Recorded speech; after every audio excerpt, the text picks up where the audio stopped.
तो देखिए, हिंदी के जो मोस्ट इम्पॉर्टेंट क्वेश्चन है जो कि एग्ज़ाम में पूछे जा सकते हैं वो मैं लेके आया हूँ। सो वीडियो को अभी कर दो लाइक, क्योंकि आप बाद में भूल जाते हो। सो जो पहला पोर्शन आपका आता है वो है काव्यखंड क्षितिज, जो बुक का नाम है, और चैप्टर नंबर 1 है आपका, और जिसको रचयिता कौन है, कवि सूरदास। चैप्टर का नाम क्या है, पद। ठीक, तो इनमें जो इम्पोर्टेंट क्वेश्चन है, मैंने सारे क्वेश्चन नहीं लिए, मैंने मोस्ट इम्पॉर्टेंट क्वेश्चन को ही पिक किया है जो एग्जाम में पूछा सकते हैं। तो पहला प्रश्न क्या है, सूरदास की कवि और सूरदास के काव्य भाषा की दो प्रमुख विशेषताएं बताइए।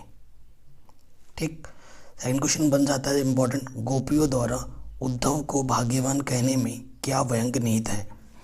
क्लास 10th हिंदी ए के जो महत्वपूर्ण प्रश्न है उन्हीं को मैं कवर कर रहा हूँ, और जो एग्जाम में पूछे जा सकते हैं आपके। ठीक है, 29 फरवरी को। क्वेश्चन नंबर 3 क्या बोले, सूरदास के पद के आधार पर निम्न लिखिए कि गोपियों ने किन उदाहरण के माध्यम से उद्धव को उल्हाने दी हैं। नंबर 4 है, उद्धव द्वारा दिए गए योग के संदेश ने गोपियों की विराग्नि में घी का काम कैसे किया। और 5वां प्रश्न है, सूरदास किस भक्ति मार्ग के समर्थक थे, प्रमाणित कीजिए। तो ये 5 क्वेश्चन बहुत इंपॉर्टेंट है चैप्टर नंबर 1 पद के। नंबर 2 चैप्टर आ जाता है राम लक्ष्मण परशुराम संवाद, जिसके रचयिता कौन है, तुलसीदास। सो इसमें क्वेश्चन नंबर पहला इंपॉर्टेंट है, काव्यांश के आधार पर परशुराम के स्वभाव की दो विशेषताओं पर सोदाहरण टिप्पणी लिख कीजिए। नंबर 2 धनुष को तोड़ने वाला कोई तुम्हारा दास होगा के आधार पर राम के स्वभाव पर टिप्पणी कीजिए। नंबर 3 है, लक्ष्मण ने शूरवीरों के क्या गुण बताए हैं। और चौथा प्रश्न है, बहु धनुही तोरी लरी काई, यह किसने कहा और क्यों। ठीक, अगला प्रश्न आ जाता है इंपॉर्टेंट, परशुराम को लक्ष्मण ने वीर योद्धा के क्या लक्षण बताए हैं। चैप्टर नंबर 3 जो आता है पायनी नुपुर, जिसके रचयिता हैं देव। पहला क्वेश्चन इंपॉर्टेंट क्या है, देव प्रेम सौंदर्य एवं श्रृंगार के कवि हैं, स्पष्ट कीजिए। प्रातः ही जगावत गुलाब चटकारी दे, इस पंक्ति में भाव स्पष्ट कीजिए। प्रश्न के 3 चांदनी रात की सुंदरता को कवि ने किन किन रूपों में देखा है। प्रश्न के 4 मदन महीप जू को बालक बसंत के आधार पर स्पष्ट कीजिए कि बसंत को कामदेव का बालक क्यों कहा गया है। देव कवि की कविता के आधार पर बसंत के सौंदर्य का चित्रण कीजिए। ये नेक्स्ट क्वेश्चन इंपॉर्टेंट था। अगला चैप्टर है आपका आत्मकथ्य चैप्टर, और जिसके रचयिता है जयशंकर प्रसाद। पहला क्वेश्चन इंपॉर्टेंट क्या है, आत्मकथा किसे कहते हैं, इसकी प्रमुख विशेषताएं क्या है। नंबर 2 क्वेश्चन है, हिंदी 2 आत्मकथा लेखकों के नाम लिखिए। नंबर 3 क्वेश्चन है, आत्मकथा सुनाने के संदर्भ में अभी समय भी नहीं, कवि ऐसा क्यों कहता है। अगला क्वेश्चन है, कवि ने सपने का टूट जाना जीवन के किस यथार्थ की ओर संकेत करता है। 5वां प्रश्न है, यह विडंबना अरी सरलते तेरी हंसी उड़ाऊं मैं के माध्यम से कवि क्या कहना चाहता है।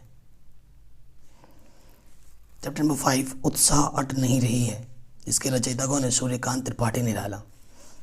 5 महत्वपूर्ण प्रश्न जो मैं ले रहा हूँ।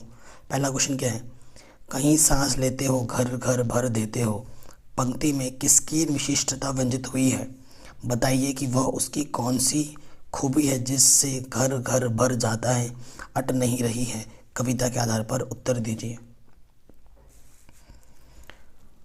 प्रश्न के 2 अट नहीं रही है, कविता के आधार पर बसंत ऋतु की शोभा का वर्णन कीजिए। नंबर 3 उत्साह कविता में कवि बादल से क्या अनुरोध करता है। उत्साह कविता में नवजीवन वाले किसे कहा गया है और क्यों। मानव जीवन में बादलों का क्या महत्व है। चैप्टर नंबर 6 है आपका, यह दंतुरित मुस्कान फसल, जिसके रचयिता कौन है, नागार्जुन। पहला प्रश्न इसमें इंपॉर्टेंट है, कवि को बच्चे की मुस्कान किस वशता की और अधिक शोभाशाली लग उठती है, यह दंतुरित मुस्कान पाठ के आधार पर स्पष्ट कीजिए। नाउ अगला क्वेश्चन है, कवि ने शिशु की मुस्कान को दंतुरित मुस्कान क्यों कहा है, कवि के मन पर उस मुस्कान का क्या प्रभाव पड़ा। बच्चे की मुस्कान और एक बड़े व्यक्ति की मुस्कान में क्या अंतर है, यह दंतुरित मुस्कान कविता में पिता के कैसे मनोभावों को अभिव्यक्त किया गया है? माँ का सान्निध्य शिशु के लिए विशिष्ट क्यों है?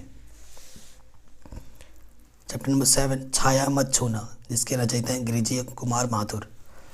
पहला क्वेश्चन इंपॉर्टेंट क्या है इसमें? दुविधा हत साहस है, दिखता है पथ नहीं, कथन में किन यथार्थ का चित्रण है? जो ना मिला भूल उसे, कर तू भविष्य वरण, कथन में कवि की वेदना और चेतना कैसे व्यक्त हो रही है? अगला प्रश्न है इसमें, छाया मत छूना मन में छाया किसका प्रतीक है? उसे छूने को मना क्यों किया गया है? छाया मत छूना गीत के मृग तृष्णा किसे कहा और क्यों? नंबर 5 कवि अपने मन को छाया मत छूना कहकर क्या समझाना चाहता है? अगला प्रश्न चैप्टर है कन्यादान, जिसके रचयिता है ऋतुराज। इसके इंपॉर्टेंट क्वेश्चंस क्या है? कन्यादान कविता में माँ ने बेटी को अपने चेहरे पर ना रिझने की सलाह क्यों दी है? माँ का कौन सा दुख प्रामाणिक था, कैसे? बेटी को अंतिम पूंजी क्यों कहा गया है? लड़की जैसे दिखाई मत देना, यह आचरण अब बदलने लगा है, इस पर अपने विचार लिखिए। कन्यादान कविता में पर लड़की जैसे दिखाई मत देना कहकर माँ क्या समझाना चाहती है? अध्याय 9 संगतकार, जिसके रचयिता है मंगलेश डबराल। संगतकार के माध्यम से कवि किस प्रकार के व्यक्तियों की ओर संकेत कर रहा है? संगतकार कविता के आधार पर शीर्षक की सार्थकता स्पष्ट कीजिए। संगतकार की मनुष्यता किसे कहा गया है? वह मनुष्यता कैसे बनाए रखता है? संगतकार किसे कहा जाता है? उसकी भूमिका क्या होती है? और संगतकार कविता का संदेश स्पष्ट कीजिए। ठीक है, ये इंपॉर्टेंट प्रश्न थे। आगे बढ़ते हैं। अब आता है हमारा क्षितिज गद्य खंड। ठीक है, अध्याय 10 नेताजी का चश्मा स्वयं प्रकाश। मूर्ति की असली चश्मे के विषय में हालदार साहब की जिज्ञासा का पान वाले ने क्या कहकर समाधान किया? उस समाधान से चश्मा बदलने वाले के प्रति हालदार साहब की कैसी विचारधारा बनी और उन्होंने आज के लोगों तथा कौम के प्रति क्या चिंता प्रकट की? ये क्वेश्चन बहुत इंपॉर्टेंट है। कैप्टन कौन था? वह मूर्ति के चश्मे को बार बार क्यों बदल दिया करता था? नेताजी का चश्मा पाठ में बच्चों द्वारा मूर्ति पर सरकंडे का चश्मा लगाना क्या प्रदर्शित करता है? नेताजी का चश्मा पाठ का संदेश क्या है, स्पष्ट कीजिए। हालदार साहब का चरित्र चित्रण कीजिए। अगला क्वेश्चन है बाल गोविंद भगत, जिसके रचयिता है राम वृक्ष बेनीपुरी। पहला क्वेश्चन इंपॉर्टेंट क्या है इसमें? बाल गोविंद भगत बेटे की मृत्यु पर रोती हुई पतों से उत्सव मनाने को क्यों कह रहे थे? इस संदर्भ में उनका दर्शन किससे प्रभावित था? क्वेश्चन नंबर 2 बाल गोविंद भगत ने अपने पुत्र की मृत्यु के बाद पतोहू के साथ कैसे व्यवहार किया? उनके इस व्यवहार को आप कहाँ तक उचित मानते हैं? क्वेश्चन नंबर 3 इंपॉर्टेंट जो है वो है बाल गोविंद भगत के व्यक्तित्व की 2 विशेषताएं लिखिए। भगत ने अपने बेटे की मृत्यु पर अपनी भावनाएं किस तरह व्यक्त की? कबीर पंथ मानव जीवन को किस प्रकार प्रभावित करता है? चैप्टर नंबर 12 लखनवी अंदाज, जिसके रचयिता हैं यशपाल। पहला क्वेश्चन इंपॉर्टेंट क्या है इसमें? नवाब के थक कर लेट जाने का कारण लेखक ने क्या बताया है? लखनवी अंदाज पाठ के आधार पर बताइए कि लेखक ने यात्रा करने के लिए 2nd क्लास का टिकट क्यों खरीदा? खीरा काटने में नवाब की विशेषता का चित्रण अपने शब्दों में कीजिए। नवाब साहब ने खीरा खाने की पूरी तैयारी की और उसके बाद उसे बिना खाए फेंक दिया।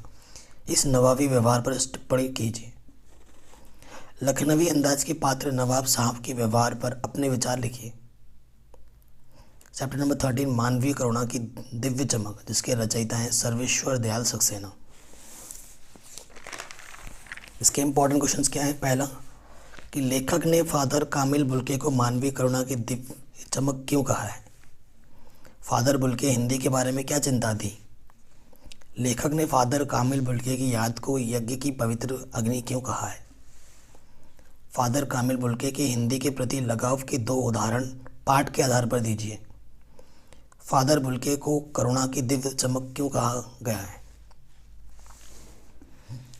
अध्याय 14 एक कहानी यह भी इसके रचयिता है मन्नू भंडारी। तो मन्नू भंडारी ने अपनी माँ के बारे में क्या कहा है? अंतिम दिनों में मन्नू भंडारी के पिता का स्वभाव शक्की हो गया था, लेकिन लेखिका ने इसके क्या कारण दिए? मन्नू भंडारी की माँ धैर्य और सहन शक्ति में धरती से कुछ ज़्यादा ही थी, ऐसा क्यों कहा गया है? मन्नू भंडारी ने अपने पिताजी के बारे में इंदौर के दिनों की क्या जानकारी दी? मन्नू भंडारी के व्यक्तित्व पर किन किन व्यक्तियों का प्रभाव किस रूप में पड़ा? अगला चैप्टर है अध्याय 15 स्त्री शिक्षा के विरोधी कुर्तकों का खंडन, जिसके रचयिता है महावीर प्रसाद द्विवेदी। प्रथम क्वेश्चन जो इम्पोर्टेंट है इसमें, शिक्षा एक व्यापक शब्द है, शिक्षा की व्यापकता पर प्रकाश डालिए। द्विवेदी जी ने स्त्री शिक्षा के समर्थन में क्या तर्क दिए हैं? 2 का उल्लेख कीजिए। महावीर प्रसाद द्विवेदी द्वारा लिखित निबंध से हमें क्या शिक्षा मिलती है? तब की शिक्षा प्रणाली और अब की शिक्षा प्रणाली में क्या अंतर है, स्पष्ट कीजिए। स्त्री शिक्षा के पक्ष में एक तर्क पाठ के आधार पर दीजिए। चैप्टर नंबर 16 नौबत खाने में इबादत, इसके रचयिता हैं यतीन्द्र मिश्र। तो पहला क्वेश्चन इंपॉर्टेंट क्या है इसमें, काशी में अभी अभी क्या शेष बचा हुआ है? बिस्मिल्लाह खां को खुद के प्रति क्या विश्वास है? उस्ताद बिस्मिल्लाह खां को बालाजी के मंदिर का कौन सा रास्ता प्रिय था और क्यों? लेखक ने बिस्मिल्लाह खां को वास्तविक अर्थों में सच्चा इंसान क्यों माना है? ठीक है, ये इंपॉर्टेंट क्वेश्चन है। और 5वां जो इंपॉर्टेंट क्वेश्चन है इसमें, नौबत खाने में इबादत नामक पाठक का क्या संदेश है? और लास्ट चैप्टर आता है आपका संस्कृति, जिसके रचयिता है बदंत आनंद कौशल्यायन। पहला क्वेश्चन जो इसमें इम्पोर्टेंट है, संस्कृति पाठ में लेखक के अनुसार सभ्यता क्या है? वास्तविक अर्थों में संस्कृति व्यक्ति किसे कहा जाता है? संस्कृति पाठ के आधार पर सभ्यता एवं संस्कृति में अंतर स्पष्ट कीजिए। कौशल्यायन जी के अनुसार सभ्यता के अंतर्गत क्या क्या समाहित है? और नंबर 5, संस्कृति के असंस्कृत हो जाने पर कौन से दुष्परिणाम सामने आते हैं? सो वीडियो अगर अच्छी लगी हो तो प्लीज़ लाइक करो, शेयर करो, और चैनल पर नए हो तो सब्सक्राइब ज़रूर करो। Thanks for watching. मैंने साइंस मैथ्स ऑलरेडी करा रखी है, जिसकी लिंक्स और डिस्क्रिप्शन में मिल जाएगी, आप वीडियो लिस्ट प्लेलिस्ट भी देख सकते हो।